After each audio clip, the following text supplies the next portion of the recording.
No podía dormir. Me había hundido en el agua hasta el cuello, porque el aire estaba cada vez más helado. Temblaba. Hubo un momento en que pensé que no podría resistir el frío y empecé a hacer ejercicios gimnásticos para tratar de entrar en calor. Pero era imposible. Me sentía muy débil. Debía agarrarme fuertemente a la borda para evitar que el fuerte oleaje me arrojara al agua. Tenía la cabeza apoyada en el remo destrozado por el tiburón. Los otros estaban en el fondo de la balsa. Antes de la medianoche arreció el vendaval. El cielo se puso denso y de un color gris profundo y el aire húmedo, pero no había caído ni una sola gota. Pocos minutos después de las 12 de la noche, una ola enorme, tan grande como la que barrió la cubierta del destructor, levantó la balsa como una cáscara de plátano. La enderezó primero hacia arriba y en una fracción de segundo la hizo dar una vuelta de campana. Me di cuenta de todo cuando estaba en el agua, nadando hacia arriba, como en la tarde del accidente. Nadé desesperadamente. Salí a la superficie y me sentí morir de terror. No vi la balsa. Vi las enormes olas negras sobre mi cabeza y me acordé de Luis Renfigio, un hombre fuerte, un buen nadador bien alimentado que no pudo alcanzar la balsa a 2 metros de distancia. Me había desorientado y estaba buscando la balsa por el lado contrario. Detrás de mí, como a 1 metro de distancia, la balsa apareció en la superficie, liviana, batida por las olas. La alcancé en 2 brazadas. 2 brazadas se dan en 2 segundos, pero aquellos fueron 2 segundos eternos.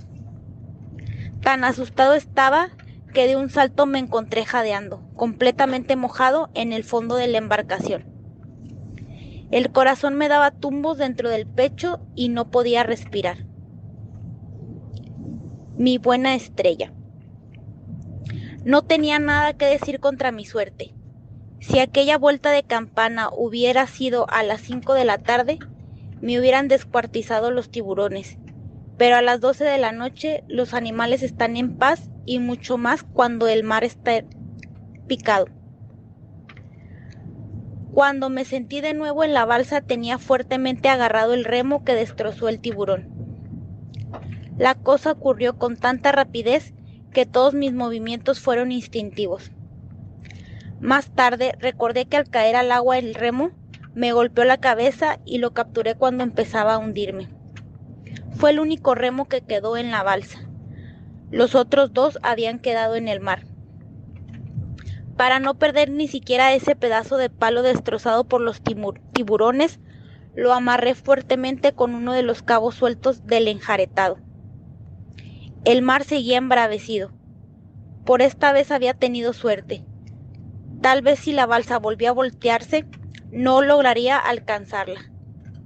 Pensando en eso, solté el cinturón y me até fuertemente a los cabos del enjaretado. Las olas siguieron aventando contra la borda. La balsa bailaba en el mar bravo y turbio. Pero yo estaba seguro, amarrado con un cinturón al enjaretado. El remo también estaba seguro. Haciendo esfuerzos por no dejar que de nuevo se volteara la embarcación, pensaba que estuve a punto de perder la camisa y los zapatos. De no haber sido por el frío, habría estado en el fondo de la balsa cuando ésta dio la vuelta de campana y junto con los 2 remos habría caído al mar. Es perfectamente normal que una balsa dé la vuelta de campana en un mar picado. Es una embarcación fabricada de corcho y forrada en una tela impermeabilizada con pintura blanca. Pero el piso no es fijo, sino que cuelga del marco del corcho, como una canasta. La balsa puede dar vueltas en el agua, pero el piso recobra inmediatamente la posición normal. El único peligro es el de perder la balsa. Yo pensaba por eso que mientras estuviera amarrado al enjaretado, la balsa podía dar 1000 vueltas sin peligro de que yo la perdiera. Eso era cierto, pero había algo que yo no había perdido de vista. Un cuarto de hora después de la primera, La balsa dio una segunda y espectacular vuelta de campana. Primero me sentí suspendido en el aire helado y húmedo, azotado por el vendaval. Vi ante mis ojos el abismo y comprendí de qué lado se iba a voltear la balsa. Traté de navegar hacia el otro lado, para equilibrar la embarcación, pero me lo impidió la fuerte correa de cuero amarrada al enjaretado. En un instante comprendí lo que estaba pasando. La balsa se había volteado por completo. Yo estaba en el fondo, amarrado firmemente a la borda. Me estaba ahogando y mis manos buscaban en vano la hebilla del cinturón para soltarla. Desesperadamente, pero tratando de no atolondrarme, traté de abrir la hebilla. Sabía que no disponía de mucho tiempo. En buen estado físico puedo durar más de 80 segundos bajo el agua. Había dejado de respirar desde el momento en que me sentí en el fondo de la balsa. Iban por lo menos 5 segundos. Corrí la mano alrededor de la cintura y creo que en menos de un segundo encontré el cinturón. En otro segundo encontré la hebilla. Estaba ajustada contra el enjaretado, de manera que yo debía suspenderme de la balsa contra la mano para aflojar la presión. Tardé mucho en encontrar de dónde agarrarme fuertemente. Luego me suspendí a pulso con el brazo izquierdo. La mano derecha encontró la hebilla, se orientó rápidamente y aflojó la correa. Manteniendo la hebilla abierta, dejé caer de nuevo el cuerpo hacia el fondo, sin soltarme de la borda, y en una fracción de segundo me sentí libre del enjaretado. Sentía que me estallaban los pulmones. Con un último esfuerzo me agarré de la borda con las 2 manos. Me suspendí con todas mis fuerzas, todavía sin respirar. Involuntariamente, con mi peso no logré otra cosa que voltear de nuevo la balsa, y yo volví a quedar debajo de ella. Estaba tragando agua.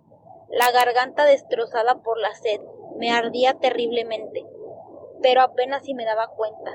Lo importante era no soltar la balsa. Logré sacar la cabeza. Tomé aire. Me sentí agotado. No creí que tuviera fuerzas para subir por la borda, pero estaba al mismo tiempo aterrorizado, metido en el agua que pocas horas antes había visto infestada de tiburones. Seguro de aquel día sería el último esfuerzo que debía hacer en mi vida. Apelé a mis últimos vestigios de energía.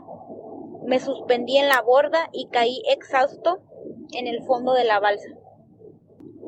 No sé cuánto tiempo estuve así, acostado de cara al cielo, con la garganta dolorida y los extremos de los dedos palpitándome profundamente en carne viva. Solo sé que tenía 2 preocupaciones al mismo tiempo: que me descansaran los pulmones y que no se volviera a voltear la balsa. El sol del amanecer. Así amaneció mi 8º día en el mar. Fue una mañana tempestuosa. Si hubiera llovido, no hubiera dispuesto de fuerzas para recoger el agua, pero sentía que la lluvia me habría tonificado. Sin embargo, no cayó ni una gota. A pesar de que la humedad del aire era como un anuncio de la lluvia inminente, el mar seguía picado al amanecer. No se calmó hasta después de las 8 de la mañana, pero entonces salió el sol y el cielo recobró su color azul intenso. Completamente agotado, me incliné sobre la borda y tomé varios sorbos de agua de mar. Ahora sé que es conveniente para el organismo, pero entonces lo ignoraba y solo recurría a ella cuando me desesperaba el dolor en el cuello. Después de 7 días sin tomar agua, la sed es una sensación distinta. Es un dolor profundo en la garganta, en el esternón y especialmente debajo de las clavículas. Y es la desesperación de la asfixia. El agua de mar me aliviaba el dolor. Después de la tormenta, el mar amanece azul, como en los cuadros. Cerca de la costa se ven flotar mansamente troncos y raíces, arrancados por la tormenta. Las gaviotas salen a volar sobre el mar. Esa mañana, cuando cesó la brisa, la superficie del agua se volvió metálica y la balsa se deslizó suavemente en línea recta. El viento tibio me reconfortó el cuerpo y el espíritu. Una gaviota grande, oscura y vieja voló sobre la balsa. Entonces no pude dudar de que me encontraba cerca de tierra. La gaviota que había capturado unos días antes era un animal joven. A esa edad tienen un formidable alcance de vuelo. Se les puede encontrar a muchas millas en el interior. Pero una gaviota vieja, grande y pesada como la que volaba sobre mi balsa en mi 8º día, era de aquellas que no se alejaban 100 millas de la costa. Me sentí con renovadas fuerzas para resistir, lo mismo que los primeros días. Me puse a escrutar el horizonte. Grandes cantidades de gaviotas se acercaban por todos lados.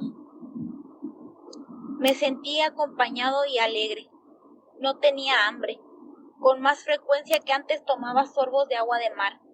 Me sentía acompañado en medio de aquella cantidad de gaviotas que volaban en torno a mi cabeza.